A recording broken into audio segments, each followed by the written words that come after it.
What started as a swipe ended in terror. Warning: what you're about to hear isn't fiction. It's a chilling real-life nightmare that played out across the UK. A gang of 5 gay predators turned a dating app into a hunting ground, leaving behind a trail of trauma, violence, and fear.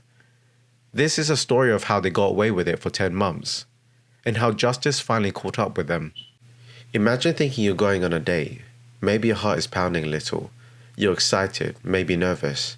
But instead of a smile and a handshake, you walk straight into a trap.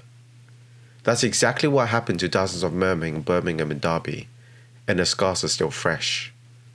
A gang of 5, Wasim Omar, Ali Hassan, Abubakar Awazawi, Damalji Hamza, and Mohammed Sharif, used LGBTQ+ dating app Grindr to bait the victims.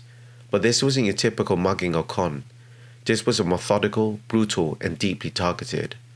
They posed as potential dates, setting up meetings, but the moment the victims arrived, it turned into horror. Some were held for hostage for hours, some were beaten until their faces were unrecognizable. And this wasn't just stealing the phones or wallet, this was psychological warfare. Victims were robbed of everything: mobile phones, cash, credit cards, even their bank passwords, car keys, and house keys. The attackers weren't shy. In some cases, they even drove the victims to their ATMs or forced them to make bank transfers on the spot, all under the threat of violence.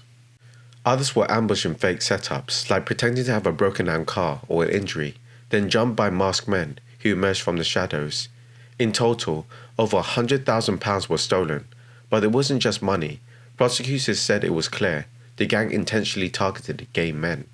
Victims were told, "Give us your PIN or you won't see another day." Some had knives held to their throats. Others were kicked and punched repeatedly, left on the ground bleeding and terrified. And while this was happening, CCTV footage later showed gang members laughing, celebrating, and withdrawing stolen money like it was just a game. So how did they finally get caught? It all came crashing down thanks to a massive investigation by the West Midlands Police. Detectives trawled through CCTV footage, phone data, chat logs, and bank transactions. Every detail helped build this case. But the real heroes, the survivors who came forward, despite their fear, their pain, and their trauma, to speak up and identify their attackers.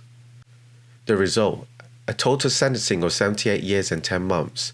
These 5 men are now behind bars where they belong, and the court made it clear this wasn't just a robbery, it was officially declared a hate crime. But here's the question that still haunts this case: how many others out there doing the same thing right now and getting away with it?